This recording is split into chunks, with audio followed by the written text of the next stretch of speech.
एक घने सब्ज जंगल में जहां रंग बिरंगे फूल, चहकते परिंदे और शफाफ झरने बहते थे, वहां एक निहायत खूबसूरत और नेकदिल परी रहती थी, जिसका नाम गिलपरी था।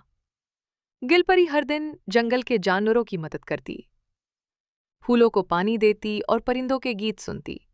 एक दिन गिलपरी के जादू का जरिया चमकदार नीला पत्थर अचानक गायब हो गया। जंगल में अंधेरा छा गया, फूल मुरझाने लगे और परिंदे खामोश हो गए। गिलपरी बहुत परेशान हुई, मगर उसने हिम्मत न हारी। उसने कहा, मैं अपने पत्थर को वापस लाऊंगी और अपने जंगल को बचाऊंगी। गिलपरी ने एक तवील सफर शुरू किया। वो पहाड़ों से गुजरी, नदियों को पार किया और तेज हवाओं का सामना किया। रास्ते में उसे एक जख्मी खरगोश मिला, जिसे उसने अपनी जादुई ताकत से ठीक किया। खरगोश ने उसे बताया, तुम्हारा पत्थर काला जादूगर ले गया है, जो स्याह पहाड़ी के गार में छुपा है। गिलपरी काला जादूगर के गार तक पहुंची।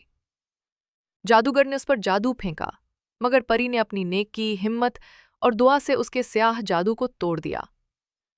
जादूगर की आंखों से आंसू निकले और उसने पत्थर वापस कर दिया। मुझे माफ कर दो, मुझे तुम्हारी रोशनी ने बदल दिया है, जादूगर ने कहा। गिलपरी जंगल में वापस आई। नीले पत्थर की रोशनी से जंगल फिर से महक उठा। परिंदे चहकने लगे, फूल खुल गए और सब जानवर खुश हो गए। गिलपरी ने सीखा, नेकी, हमदर्दी और हिम्मत हमेशा जीत